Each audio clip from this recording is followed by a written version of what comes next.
Not a bad looking tractor. Now that we got it out of the brush and we got it home, it actually looks like a fairly low hour machine. The more we dig into it and the more we start looking at things, there's key indicators like wear on the pedals. So you can always tell, how many hours are on a machine. Not exactly how many, but you can have a rough idea if it's had a hard life or not by if the pedals are worn. If the pedals are worn and there's not a lot of tread left on them, then generally it's a higher hour machine.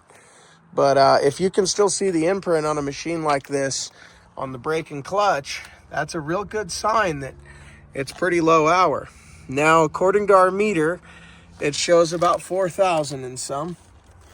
As you can see, looks like 826.6.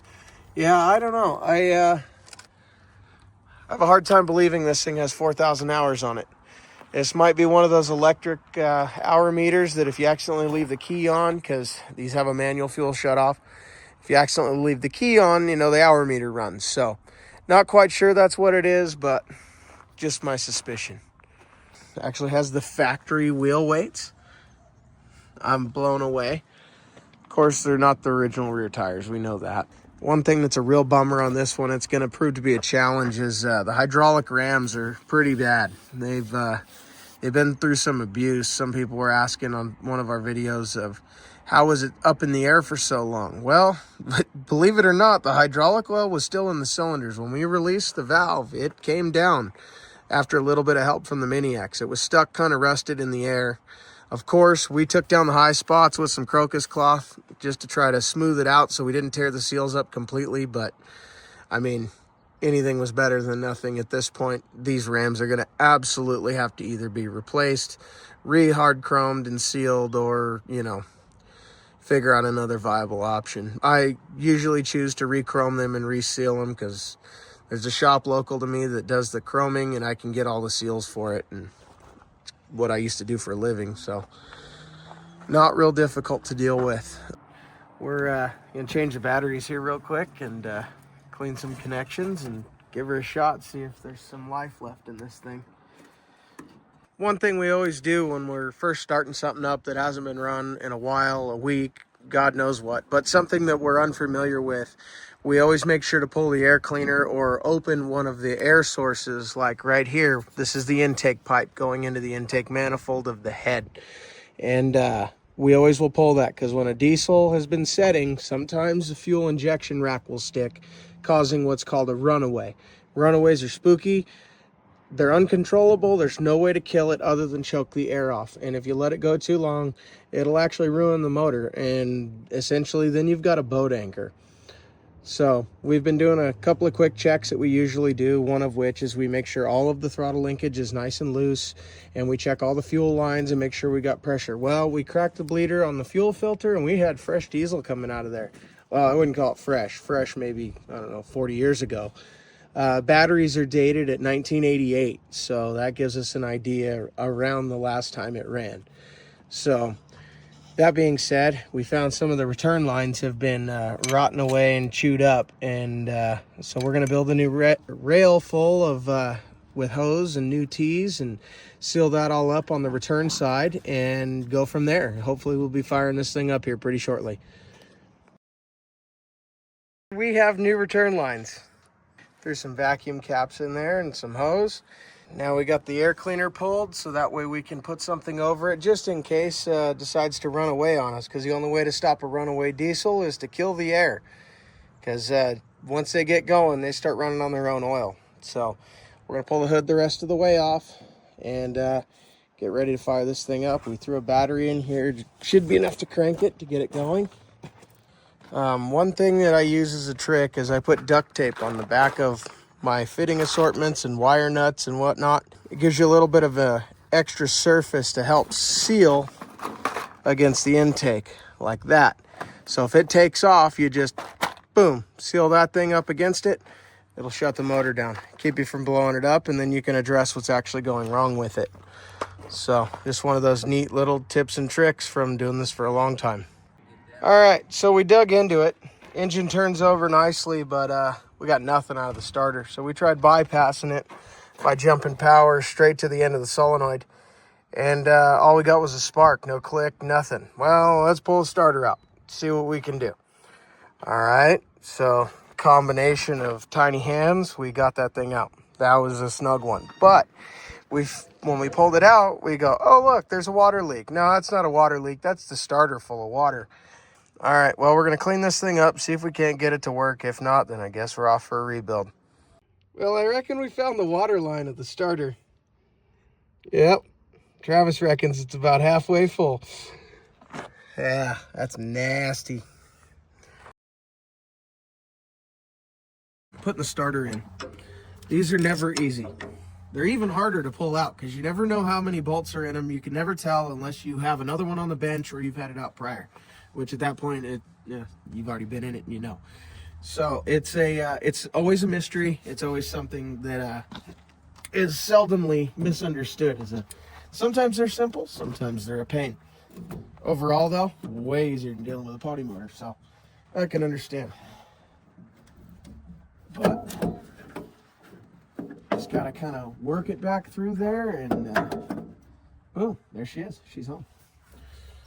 I always like to put some PP blaster on the end of my bolts before I put them back in, just because it makes it easier in case I ever have to pull it again. And I've learned that if I plan to have to pull it back out again, I usually don't have to pull it back out again. But if I tell myself, oh yeah, that'll be good, yeah, usually it's never good. So, just those little tricks, try not to jinx myself, not that I'm superstitious or anything. But anyhow, starter bolts are never fun to get put on. So I got a wobbly extension with a wobbly socket. Oh no, I got a wobbly socket on that. That would probably help. Well, that's not going to work. All right. I guess it's back to the end wrench, just like we pulled it off. Figured I'd have maybe a little easier time, but no such luck.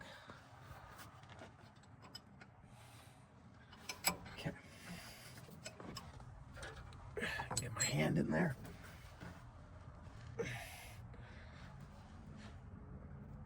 Come on.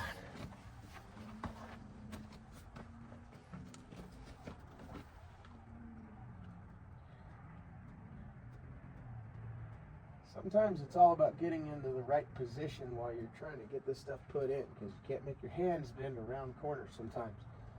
Well, not be able to function with it.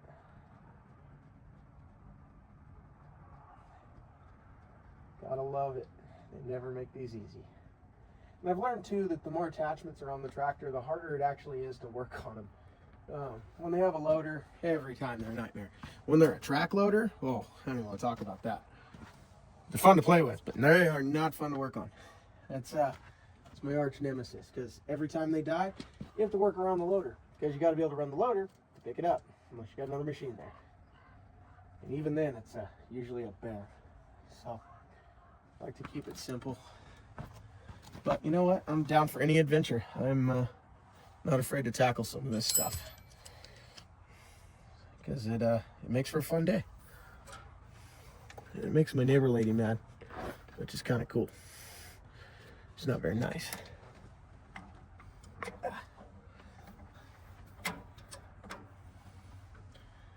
Up. And that was a fail. Oh, but see, I'd be able to do this if I could take the injection or the lift pump out, but I'm not going to take the lift pump out to put a starter nut in. So I gotta figure out a way around it. This is where it gets fun. And I'm working out of my service truck, which means I have the minimal. So I'll get my shop built. It's hopefully coming sooner than later.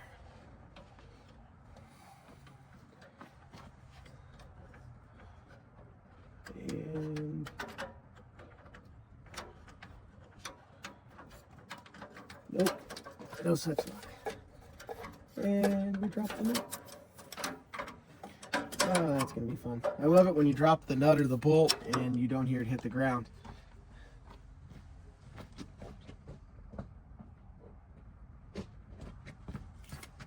Another one of those handy tricks. These extending magnets, they're worth their weight in gold. I highly recommend, if you don't have one, you need one. Every home should have one. Don't know what to get the wife for Mother's Day? Get her a reachable magnet. Don't know what to get her for her anniversary? Extending magnet. Ah, totally kidding. I hope we edit that part out. There it goes again.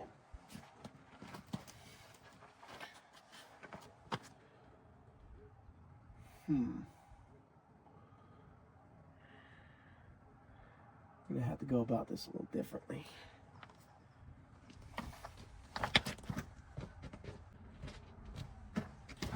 Okay.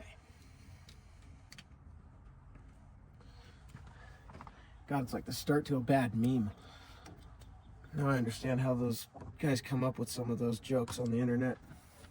You need 5 extensions just to get to 1 bolt. That's pretty accurate. Only anything more of a pain to work on than a John Deere's a Caterpillar. I love them, but man, they're not a fun one. All right, I'm a firm believer in having the right tool for the right job.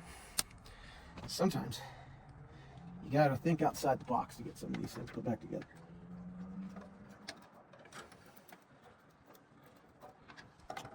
Now, I might get some hate for this, but you know, I know how some of these things can be real fun, a real easy one, in and out. Some of them, they're a little harder than others, and it seems like it's brand specific. Now, case tractors, cakewalk, all day long. But John Deere Cat, they definitely did not want the customer working on the tractor or anybody besides the dealer. And actually, this is still kind of the same way today.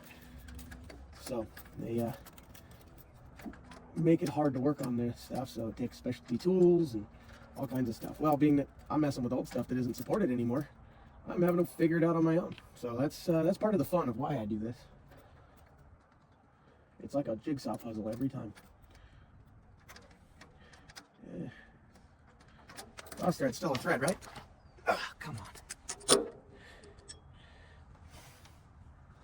I don't know how we're gonna get this, but somehow we're gonna get this. Haha, got it. Okay, it started. That was the hard part. Now the rest, in theory, should be pretty easy. Should not have said that. That one's gonna hurt. Yeah, don't ever say that it's gonna be easy when the tractor can hear you. I only get about 1/8 of a turn at a time with the wrench, so I have to get creative here. I am absolutely dying to know if this thing's gonna run. I'm sure all things point to good to go. Everything looks good. I can't see any reason that it was possibly why it was parked, but usually we do a little bit of a forensic dive, and we're probably gonna have to. Usually there's a reason the tractor was parked. There's a reason that somebody stopped using it. Sometimes the reason is the person died and it was operating perfectly. We don't know the case with this one, actually. So it's a mystery. Because usually when you figure out why it was parked, you figure out what it needs, because generally that's why it was parked. Sometimes it's cases of extreme deferred maintenance. Now, we run across that more often than not. Sometimes it's a case of, the owner died and the kids sell the house and they don't want nothing to do with it, and away it goes. Sometimes we pick them up at the scrapyard. One of the D6s in the background here, that's actually exactly how I found it, in a scrapyard. That baby's in there. One thing when putting starters in, everyone has a tendency to crank them down. That's not necessary. You want them snug, you want them good and tight. You don't want any chance of them coming loose, but you also don't want to over tighten them. See a lot more problems with over tightening than under tightening, that's for sure these days, but what can you do? But just one of those little things I've noticed, that it's definitely better to be on the cautious side, especially with the older machines. The newer stuff, you can get parts for it, whatever, it happens. Now, here's where it's going to get interesting, because this right here is a signal wire. I don't know if you can see that, for the solenoid. So we're going to have to do some work on that and figure out, put an extension on here and a terminal so we can get it hooked back up. We don't want to make it too tight to where it pulls this harness out of the way. And, chances are I'm going to have to redo this harness anyway, but, let's at least fix this for the meantime so we know what's actually wrong with the tractor. I usually try to work on improving things as I go as best I can. All of our fuel lines are all ready, pumps ready, intakes pulled loose. Checked all the fluids. By golly, I think it's gonna run. A tool that's an absolute necessity on any service truck, in any garage, whatever kit you have, whenever you're doing any of this stuff, something I've dealt with a lot is you get something where you don't have a key. The ignition's bad, the wiring's bad. You got to get it fired up and get it out of where it's at. You need to be able to jump the starter solenoid. And be able to jump the starter solenoid, a lot of guys, oh, I'll do it with a screwdriver. That's not the safe way to do it. I try to always use the solenoid, not actually just short the terminals together, because that's dangerous. You got to get in the next to the tractor tire, and it's a little harder to get out of the way in case something kicks into gear and you have a problem. You know what? I don't want to be run over in my own yard, and I'm sure my family doesn't want that either. So I try to always do it with a remote wire, remote switch, what have you. But these are really easy. I made these. See if I can find some of them. I'll put a link to them. But they're just 2 alligator clips on a piece of wire. And I have a few of them, and I do them in all different colors so I can identify which is which. And they work really good for testing circuits and bypassing interlocks and the newer equipment. And doing testing and diagnostics on ignition on the old gas tractors as well. So I have not tried to crank this yet. So this is all fresh and new. All right. So we're on the starter lug, or the start lug of the solenoid, which is the small one that would be coming from your starter relay or your key switch or whatever your activation system is. All right. I have my soldering iron box to choke this off in case things go sideways. Let's pray for not. Well, here goes nothing.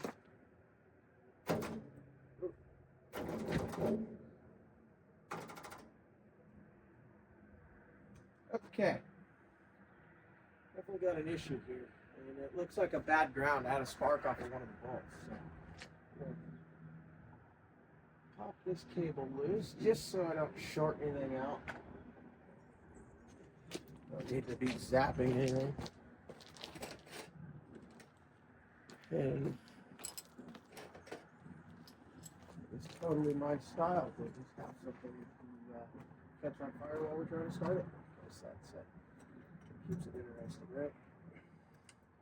This is unscripted, folks. This is just my day-to-day life, so bear with me here.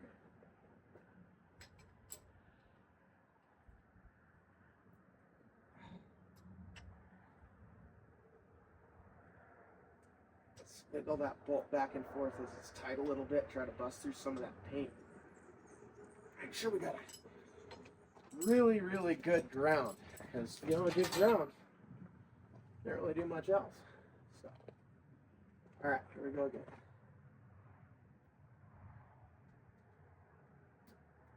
Oh yeah, I hooked the battery back up. Duh.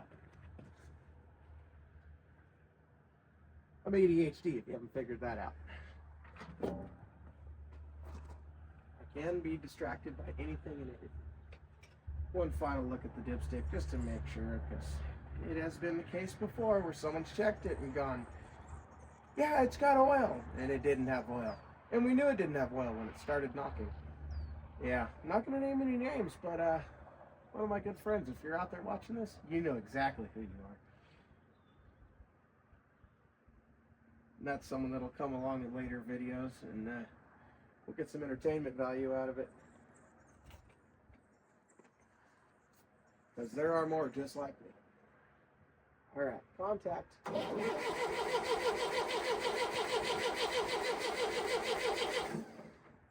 Okay, crank's open. Good sign. Let's just make sure that throttle linkage is actually working. Did not verify that with my own eyes. Yep, perfect.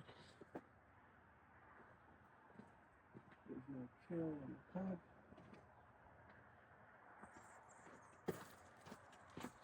Okay.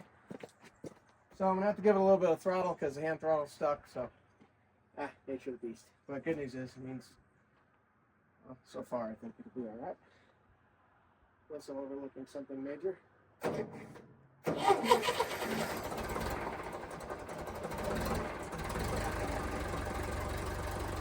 Ha! That's almost too easy.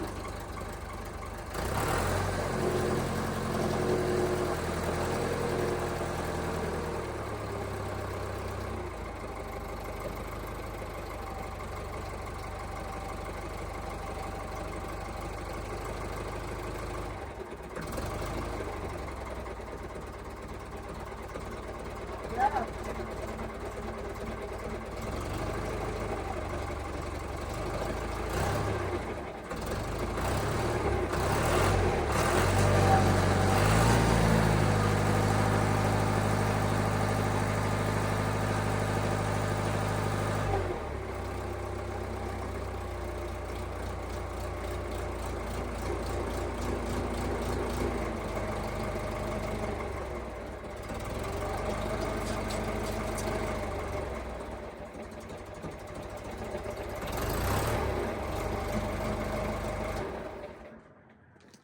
There we have it, folks. Success. Hot damn. Purrs like a kitten. As you can see, this thing's a little sweetheart. My God, it runs beautiful. There's always a reason these are parked. There's always a reason.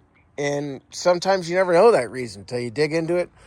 Sometimes you have to dissect whether it was something that happened, from it sitting, or we did get a date off of the batteries that were in it, and that dated it about 1987. So, 1987 theoretically could have run into the early 90s, maybe.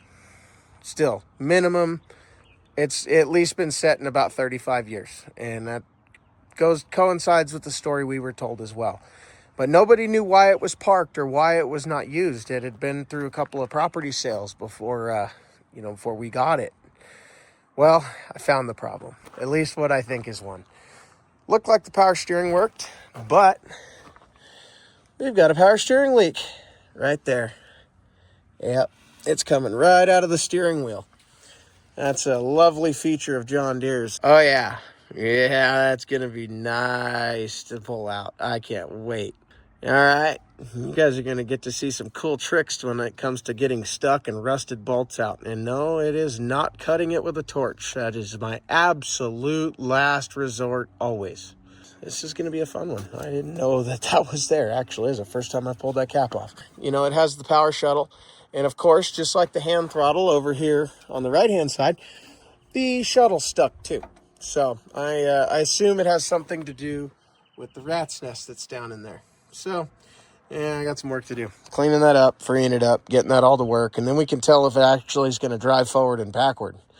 I don't see any reason why it wouldn't after hearing how it runs. Well, guys, I think that's going to conclude it for today. I clearly have some work to do. I'll try to get some videos of removing the steering box and resealing it. And first things first, I need to look up some diagrams and figure out how the heck that thing comes out and goes together. And fortunately, on this kind of machinery, there are diagrams. So I tend to spend a little less time just diving in and a little bit more time doing my research before I just rip it apart.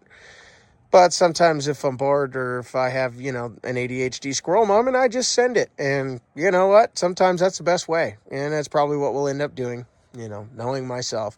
It'll be on a wild hair right after work. And, let's see if we can fix this. And then I'm going to wing it back together with stuff that I had laying around. And why I had laying it around in the first place, well, that's a whole nother subject on its own.